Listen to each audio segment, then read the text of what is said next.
Vasudevaya. Om Namo Bhagavate Vasudevaya. Narayanam Namaskritya Naram Chaiva Narottamam Devim Saraswatim Vyasam Tato Jayamudire Nashtapraya Shivabhadreshu Nityam Bhagavata Sevaya Bhagavati Uttam Shloke Bhaktir Bhagavati Naistike. So continuing with the discussion on Srimad Bhagavatam, Canto 4, Chapter 25th, the description of the characteristics of King Puranjana. Text number 10 onwards. So Narad Muni is speaking to Maharaj, Prachin Parishat. Asit Puranjano Nama Raja Rajan Brihatshriva Tasya Vigyatanam Masit Sakha Vigyata Cheshtitaha. My dear king, once in the past lived a king named Puranjana, who was celebrated for his great activities. He had a friend named Avigyat, the unknown one. No one could understand the activities of Avigyat. So this Narad Muni, the story of King Puranjan, is saying this King Puranjan is actually an allegorical story. It actually applies to everybody. So we have to see ourselves as King Puranjan. So Puranjan means, in the previous verse, it was described, the word Puranjan means one who enjoys in a body. So that is the soul. So every living entity is Puranjan. The word Puram means within the body, within this form, and Jana means living entity. Thus, everyone is Puranjan. Every living entity is supposed to be the king of his body, because the living entity is given full freedom to use his body as he likes. He usually engages his body for sense gratification, because one who is in the bodily conception of life feels that the ultimate goal of life is to serve the senses. This is the process of Karma Kand. One who has no inner knowledge, who does not know that he is actually the spirit soul living within the body, who is simply enamored by the dictation of the senses, is called a materialist. A materialistic person interested in sense gratification can be called a Puranjan. Because such a materialistic person utilizes his senses according to his whims, he may also be called a king. So the living entity living inside the body is Puranjan. Now this body acts according to the whims or according to the desires of the living entity. So he can be called the king because he controls. He doesn't really control the senses, but in a way he still controls. If I want, I can move my hand like this. So this is control of the senses. So that is why he is called a king. An irresponsible king takes a royal position to be his personal property and misuses his treasury for sense gratification. And this is what we all have been doing since times immemorial. The word Brihat Shrava is also very significant. The word Shrava means fame. The living entity is famous from ancient times. For as stated in Bhagavad Gita, na jayate mriyate, the living entity is never born and never dies. Because he is eternal, his activities are eternal, although they are performed in different types of bodies. Na hanyate hanyamane sharire.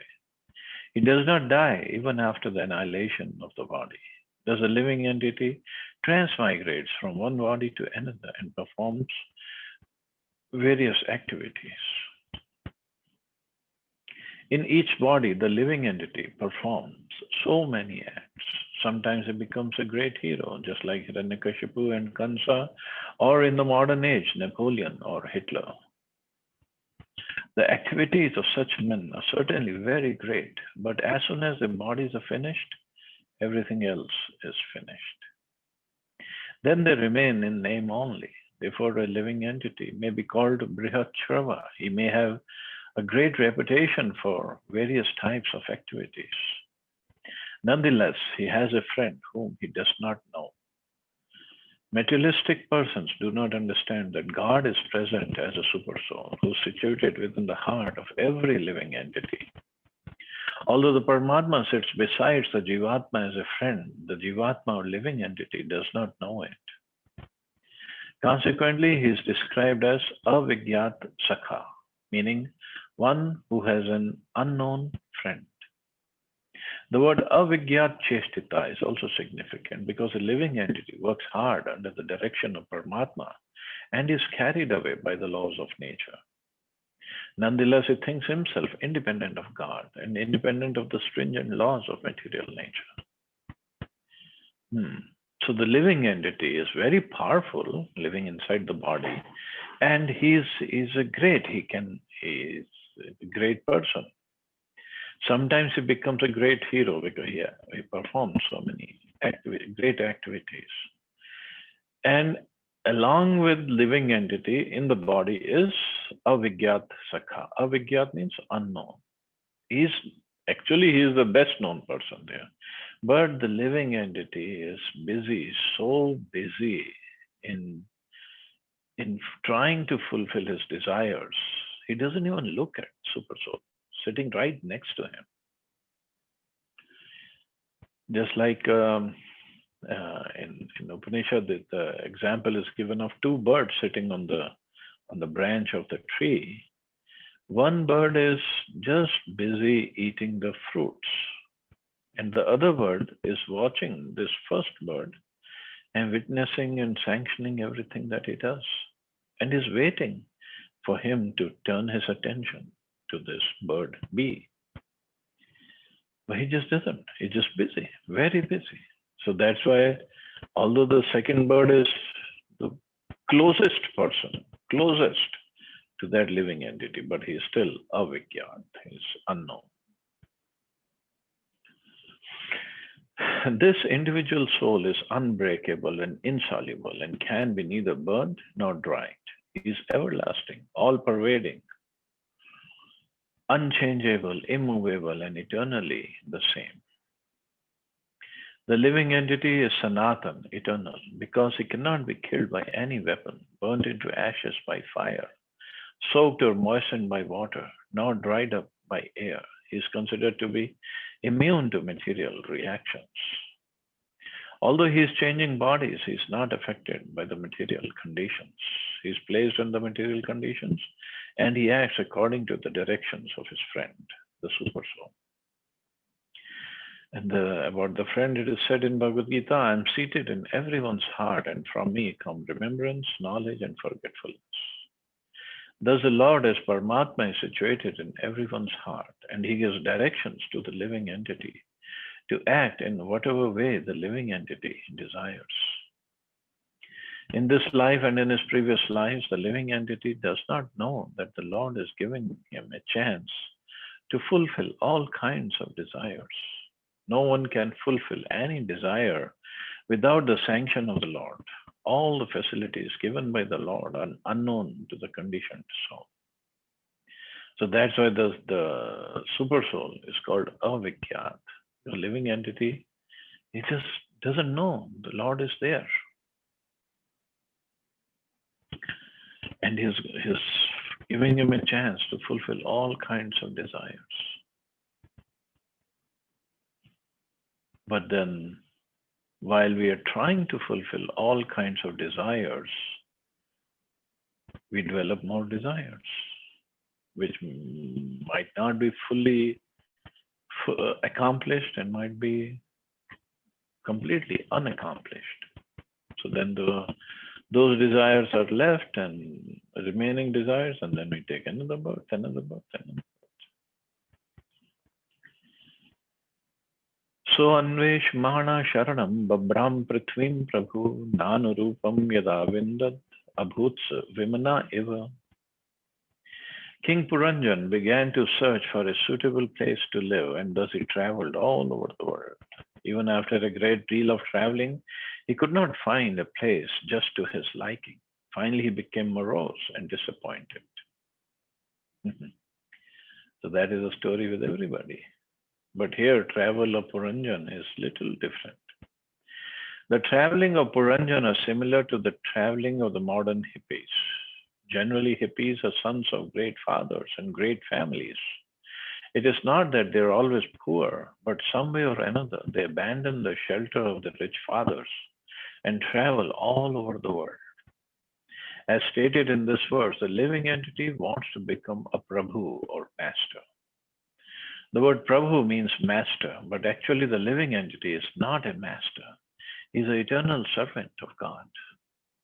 When the living entity abandons the shelter of God, Krishna, and tries to become a Prabhu independently, he travels all over the creation. There are 8,400,000 species of life and millions and trillions of planets within the creation. The living entity wanders throughout these various types of bodies and throughout different planets. And thus he is like King Puranjan, who traveled all over the world looking for a suitable place to live. So not he's not looking for a house just like we look for a house to buy. So Puranjan is a soul, living entity. So soul needs a body to live in. So this body that he is looking for, every birth he gets a new body, 8,400,000 species of life. And it could be in any planet, in any house, even in one species. There are so many different bodies. So he traveled all over the world. That's what Chaitanya Chaitamya says. Brahmand Brahmita Kono Bhagyavana Jeev. Brahmand Brahmita. We have traveled all over the universe without any passport or visa. We have traveled different species of life, different bodies, different families. We can't even imagine. But it could not find a place just to his liking. Finally, he became morose and disappointed. Srila Narottam Das Thakur has sung Karma Khanda Jnana Kanda Keval Vishera Bhanda. The path of Karma Khanda, fruitive activities, and the path of Jnana Kanda, speculation, are just like strong parts of poison. Amrit Balya Yeva Khaye Nana Yoni Sada Fire. A person who mistakes this poison to be nectar and drinks it travels in various species of life. And according to his body, he eats all types of abominable things. For instance, when the living entity is in the body of a hog, he eats stool. When the living entity is in the body of a crow, he eats all kinds of refuse, even pus and mucus, and enjoys it. Thus, Narottam Das Thakur points out that the living entity travels in different types of bodies and eats all kinds of abominable things. When he does not become ultimately happy, he becomes morose or take to the ways of hippies. Somehow Prabhupada had so many encounters with hippies.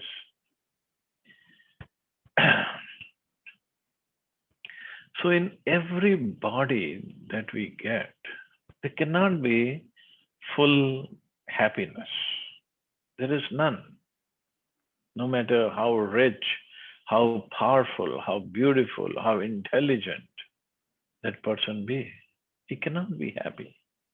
He cannot be completely happy. There is no way. So we leave the body, we are unhappy, and then we get another body, and then happy birthday goes on for some time, and then again different desires, unfulfilled desires, and then adhyatmik, adhibhautik, adhidevik klesha, miseries are there from everywhere. And then we get old, we get diseased, and then we again die. This is how Krishna has designed this material world.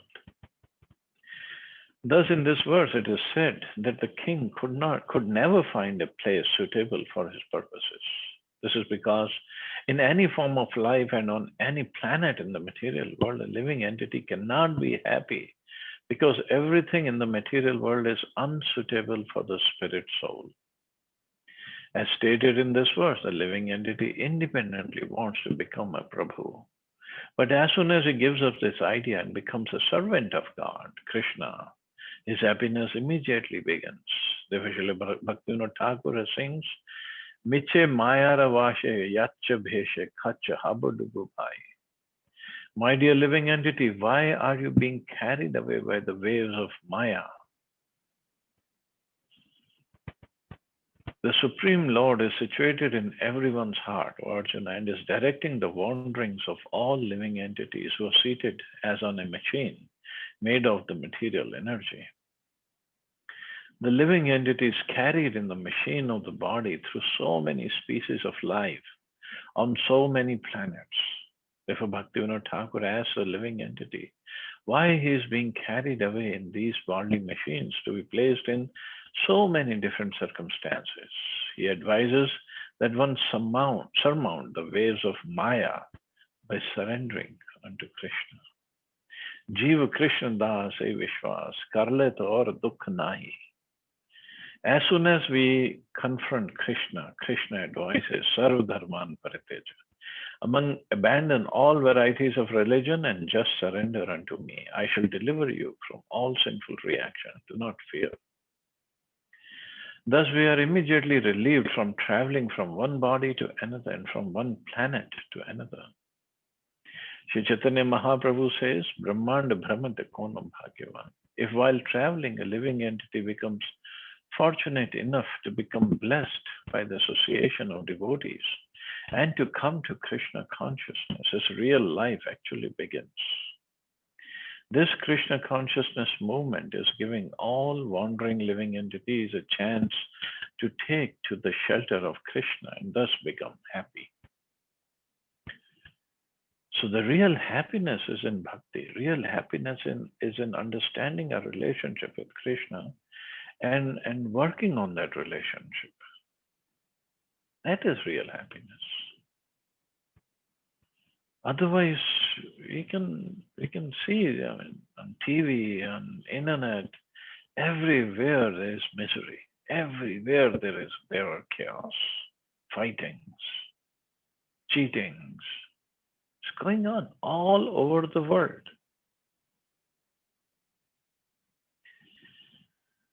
So none of the place in the material world can give us happiness. In this verse, the words Vimana Eva are very significant. In the material world, even the great King of heaven is also full of anxiety. If even Lord Brahma is full of anxiety, what of these ordinary living entities who are working within this planet? So from the highest planet in the material world down to the lowest, all are places of misery wherein repeated birth and death take place. In the material world, the living entity is never satisfied. Even in the position of Brahma or in the position of Indra or Chandra, one is full of anxiety simply because he has accepted this material body or material world as a place of happiness. So everybody is in anxiety, everybody is in pain, distress, miseries. Sometimes people say, oh, you ISKCON people, you think very negatively. But no, we don't think negatively. We think realistically, actually. This is what it is. Miseries of life are there for everybody. We cannot run away. Just like an ostrich, what he does when he sees some danger coming and he cannot run away, he just puts his face in the sand, and the danger is gone. But the danger is not gone. That's not realistic.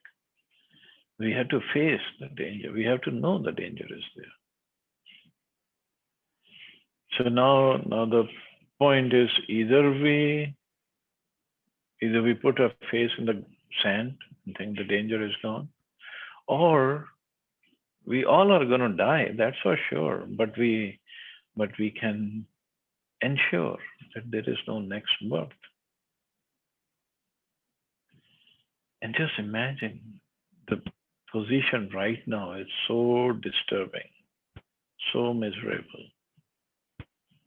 And next birth, maybe 30, 40, 50 years from now, it is going to get worse and worse only. It's not going to get any better. So why not? No more birth. See, that option is there. Many people don't even know that option is there. But those who know, they should work on it. न साधु मे नेता सर्व भूतले यावतीं पुरः कामान कामया कामये मानवसो tasya tasyopapattahe. King Puranjan had unlimited desires for sense enjoyment. Consequently, he traveled all over the world to find a place where all his desires could be fulfilled. Unfortunately, he found a feeling of insufficiency everywhere. So nowhere all the desires can be fulfilled. Srila Vidyapati, a great Vaishnava poet, had sung, Tatal Saikate Vari Bindu Sama, Suttamita Ramani Samaje. Material sense gratification with society, friendship, and love is herein compared to a drop of water falling on a desert. A desert requires oceans of water to satisfy it. And if only a drop of water is supplied, what is its use? Similarly, the living entity is part and parcel of the Supreme Personality of Godhead, who, as stated in the Vedanta Sutra, is Anandamayo Abhyasa, full of enjoyment. Being part and parcel of the Supreme Personality of Godhead, the living entity is also seeking complete enjoyment. However, complete enjoyment cannot be achieved separate from the Supreme Personality of Godhead. In his wanderings in the different species of life, the living entity may taste some type of enjoyment in one body or another, but full enjoyment of the senses cannot be obtained in any material body. Thus, Puranjan, the living entity, wanders in different types of bodies, but everywhere meets frustration in his attempt to enjoy. In other words, a spiritual spark covered by matter cannot fully enjoy the senses in any circumstance in material life. Spiritual spark covered by matter cannot fully enjoy the senses in any circumstance in material life. A deer may become absorbed in the musical sounds vibrated by the hunter, but the result is that it loses its life. Similarly, a fish is very expert in gratifying its tongue, but when it eats the bait offered by the fisherman, it loses its life. Even the elephant, who is so strong, is captured and loses its independence while satisfying its genitals with a female elephant. In each and every species of life, the living entity gets a body to satisfy various senses, but he cannot enjoy all his senses at one time. In the human form of life, he gets an opportunity to enjoy all his senses pervertedly. But the result is that he becomes so harassed in his attempted sense gratification, that he ultimately becomes morose. As he tries to satisfy his senses more and more, he becomes more and more entangled. So that is the condition of a Puranjan, or living entity, is trying to enjoy different planets, different species of life, different types of bodies, but no way. Complete sense gratification is not at all possible in any species of life on the material universe.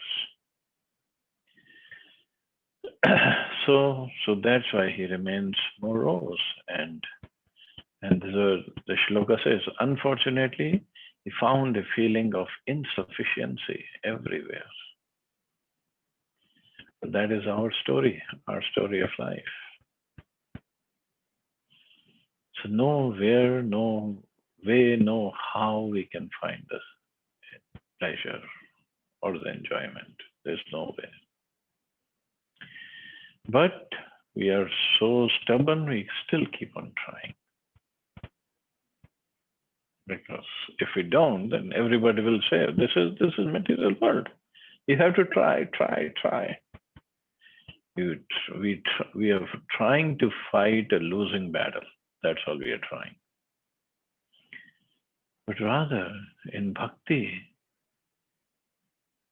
it's all enjoyment everywhere. Anand Ambudhi Vardhanam. That's the first shloka of Shikshashtakam.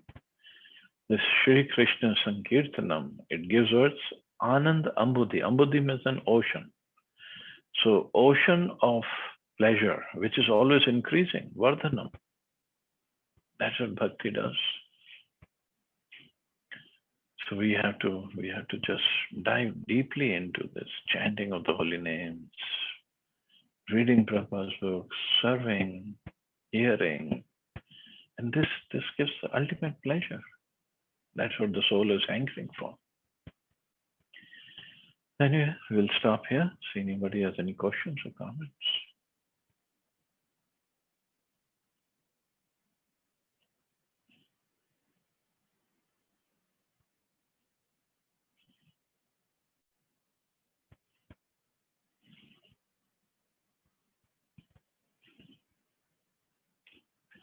Okay, so you all have a safe and wonderful day. Hare Krishna. Jai Srila Prabhupada.